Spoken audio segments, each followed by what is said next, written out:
Good afternoon and welcome. My name is Arnelle Milhouse, and it is such an honor to be here with everyone today. And it is also an honor to look out and see so many familiar and smiling faces. And for those who haven't been here before, welcome to CIC. CIC is a hub of innovation. And this space, CIC, believes in the spirit of entrepreneurship. It believes in the power of innovation and technology to transform the lives of people. And about 3 or 4 years ago now, I'm thankful that Governor Raimondo and Brett were able to bring CIC to the city of Providence to mix and merge with our already blossoming innovation economy. And for myself, I'm right in the smack in the middle of this innovation economy. My business partner, Clifton Shawnier, and myself, we created an innovative school called the CareerDevs Computer Science Institute. We're taking Rhode Islanders in a 12-month program. We're teaching them to become software engineers, software support engineers, and Salesforce certified administrators. And in the span of 12 months, they're graduating and earning $70,000 per year when they graduate. I would say that is innovation, and it is something that Governor Raimondo and Brett fanned into flames with us over the past 5 years. And now, thank you.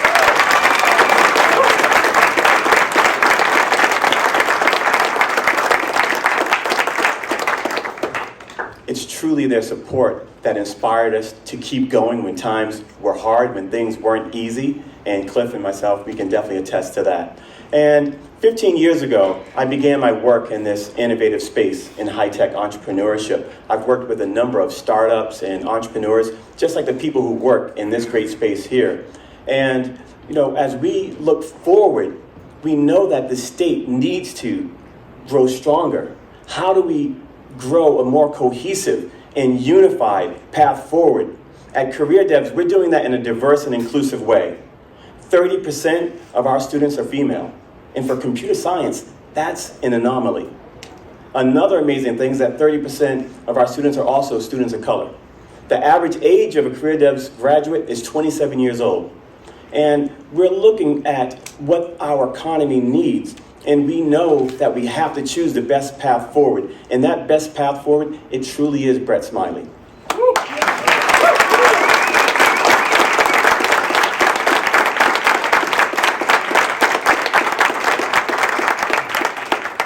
We need someone who's bold and who has the heart to fix the most glaring issues in our state. We need someone who's going to repair our schools. We need someone who's going to make our neighborhoods safer. We need someone who's going to listen to diverse population. And if you look around this room, you can see that Brett has been listening because people have felt it. They've come out to support. This is indeed the American dream, the melting pot that you've assembled here, Brett. And congratulations.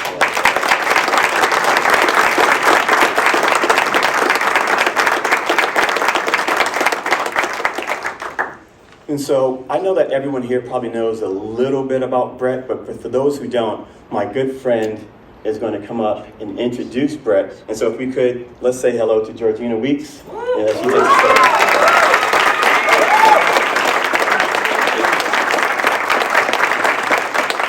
Good afternoon. Thank you, Dana. Thank you so much. And thank you all for being here today. It means a lot to us. To Brett. So my name is Georgina Weeks, and some of you familiar faces here today may know me by my work at City Hall or at the state level. So I'm from Dominican Republic, very proud of that.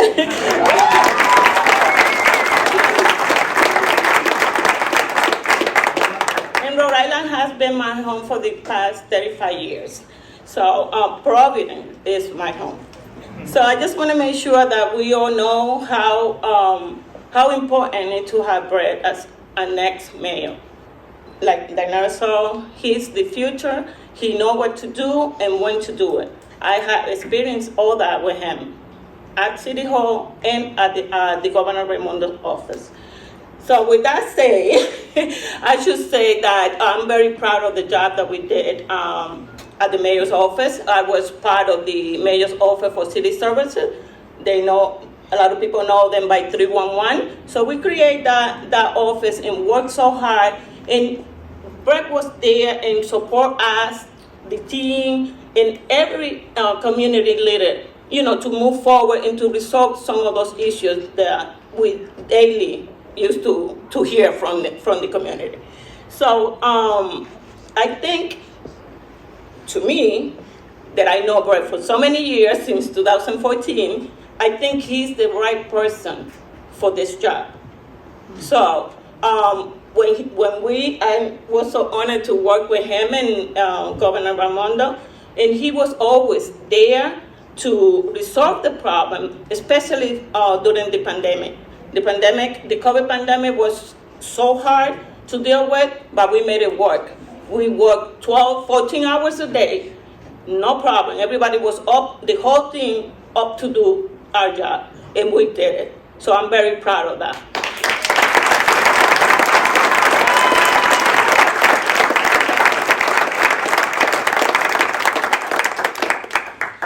So I just wanted to make sure that people who don't know Brett, please search, look for it, listen to us, because we are telling you the truth, and we have worked with him for so many years already. So please think about it, and please, hopefully we can count with your support. Well, so I just wanted to make sure that we get the right person in office. Let's do this. We can do this.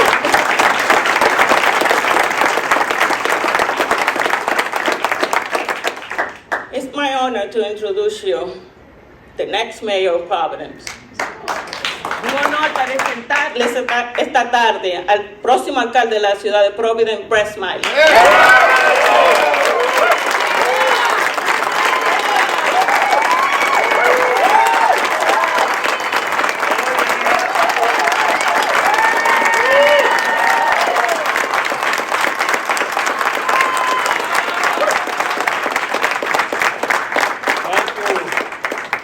Thank you, everybody. Thank you, Georgina.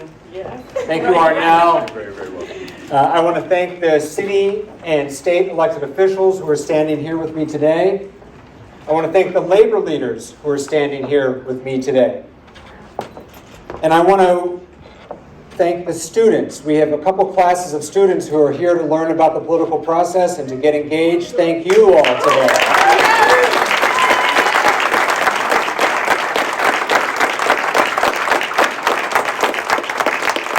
Of course, I want to make a special thanks to my husband, Jim, who stands next to me every day.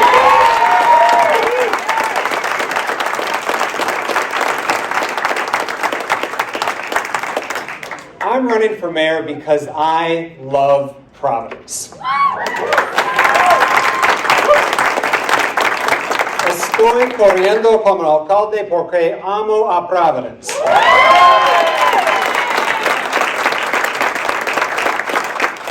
Like more and more people, I chose Providence. I have lived and worked elsewhere and know that what we have here is special. We have all of the ingredients to be a world-class city. Some of the best food and arts and culture in the country, vibrant and diverse neighborhoods, top universities, and thousands of thriving small businesses. We have assets that most cities can only dream of. We also have the potential to be the best-run city in the country by focusing on what matters. Simple, quality-of-life issues. Why is it that every year our streets and sidewalks only seem to get worse? It is maddening to see freshly paved roads promptly ripped into by utility companies because of a lack of simple coordination. Why is it that every time it snows, it's as if it's the first time we've ever plowed? It shouldn't take days to do snow removal, and proper snow removal includes not just cleaning the streets, but sidewalks and bike lanes. Why is it that we've allowed our city to become dirtier and disrepair? Our recreation centers need maintenance, our sewers regularly overflow, and graffiti can take weeks or months to clean up? And why is it that anyone, whether a working parent or a small business owner, needs to physically go to City Hall to fill out a form? It is 2022 and well past time to fully digitize our city service.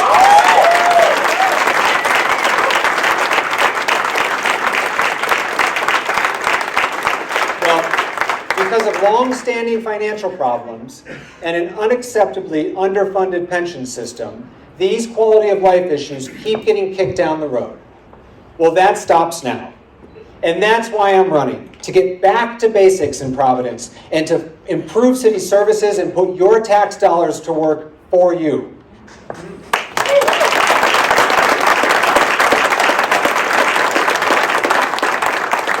In order to be the best-run city in the country, we need informed and responsible budgets that are going to require 3 dramatic shifts. First, it's going to require refocusing city staff and city funding on these quality of life issues. We can no longer get distracted by shiny new initiatives that are better left to the state or federal government. Second, we need a culture shift. No one should ever hear, "That's not my job," but instead should always be greeted with, "Let me help you solve that problem." And third, it means a real plan for economic development so that we can finally grow our city's revenues and resources. For too long, we've been without a comprehensive plan and have relied too heavily on the state to do our work for us. We have an opportunity to rebuild Providence's post-pandemic economy and to do it in a way that supports every single person in Providence. We'll start with investing in Main Street businesses and ensure that every neighborhood benefits from these investments. We'll invest in transportation, both locally and regionally, while strengthening our relationships with nearby cities. And we will ensure a full recovery for our downtown, which has been particularly hard hit through the pandemic.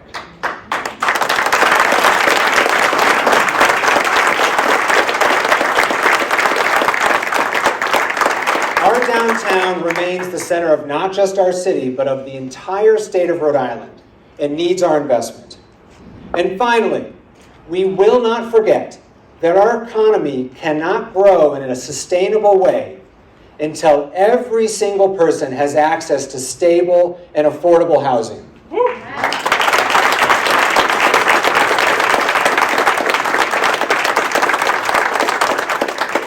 Now, of course, I know that improving quality of life also means addressing the violent crime in our community.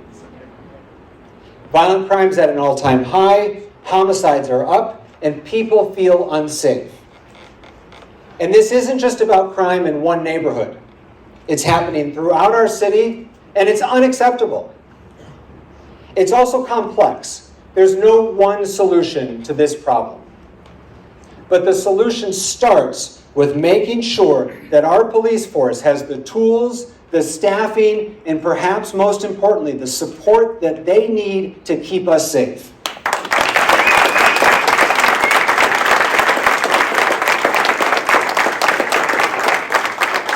It also includes where and how we deploy our police. That means officers continuing to attend our community meetings, restoring the walking beats, getting officers back on bicycles, out of their cruisers, and into the neighborhoods.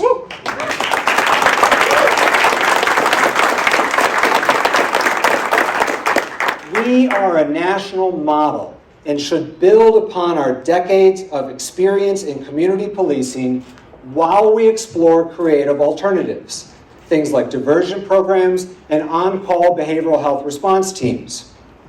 There's a good pilot program underway right now because we know that not every 911 call needs a response from an officer with a gun. And by saving those resources on certain calls, we can then use our officers to respond to violent crime and to focus on getting illegal guns off our streets.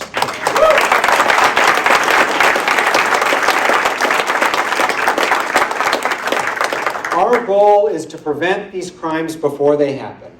And in order to do that, it's going to take all of us, including strengthened partnerships with organizations like the Institute for Nonviolence and Family Services. Finally, it will require immediate and significant investments in opportunities for young people, employment, recreation, and education.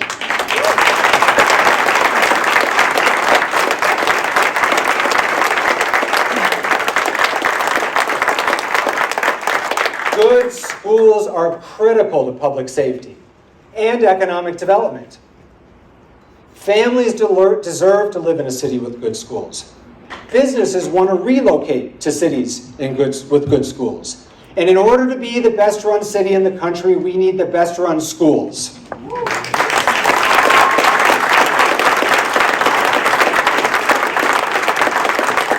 After letting our students down for decades, the state took a big step in taking over the Providence Public Schools. Unfortunately, soon after, the pandemic hit, and the takeover never really took off. We can't sit on our hands and wait for the state to fix this. I believe that the mayor should be the strongest advocate and champion for our students, and that's even more true in light of the state takeover.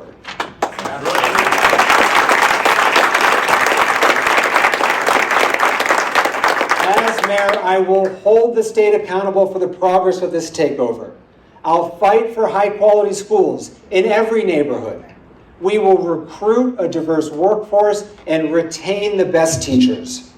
And we will expand career and technical education so that our students graduate college or career ready.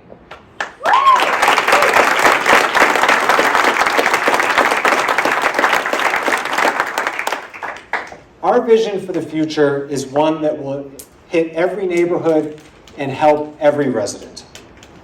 You may not know it, but there's a couple big challenges coming our way. 20 years ago, then Mayor Cicilline negotiated the first agreement with the private universities for payments in lieu of taxes. Those agreements expired this summer. 10 years ago, Mayor Taveras negotiated with the unions for the suspension of certain pension costs. That expires next year. And last year, the city received a ton of federal money that's making it look like we don't have any financial problems at all. But that money will soon be gone. These factors could cause a crisis, but I think they could be an opportunity. And in order to be prepared for this moment, we need a leader who isn't learning on the job.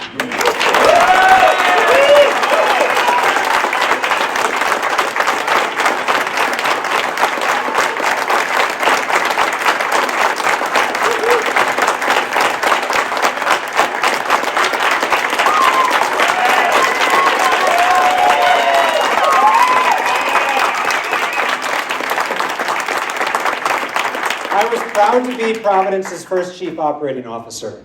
I was Governor Raimondo's chief of staff and the state's director of administration. I'm the only candidate who's managed budgets or personnel of this size. I'm the only candidate who's ever negotiated a labor contract. I'm the only candidate who's already managed city operations. 8 years ago, I made the hardest decision in my professional life when I stepped aside to help ensure that our city did not take a giant step backwards by re-electing Buddy Cianci.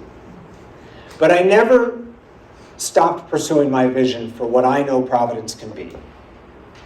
At a time when too many seem to just be running for something, this is the only job I've ever thought about running for, because I love Providence.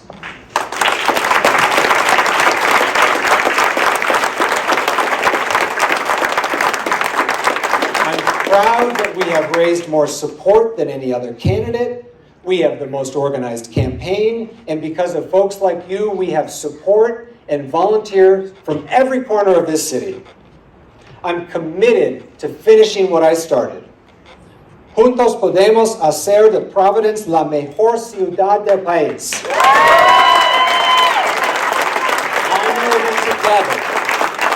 I know together we can make Providence the best run city in the country and a true world-class city. Thank you so much.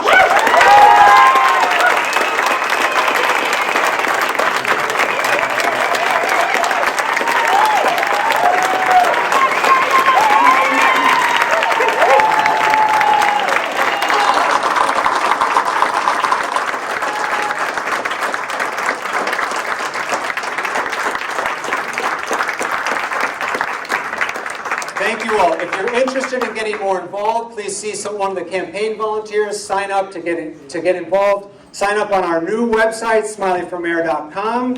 There's lunch in the back, and please enjoy the rest of the afternoon. Thank you so much.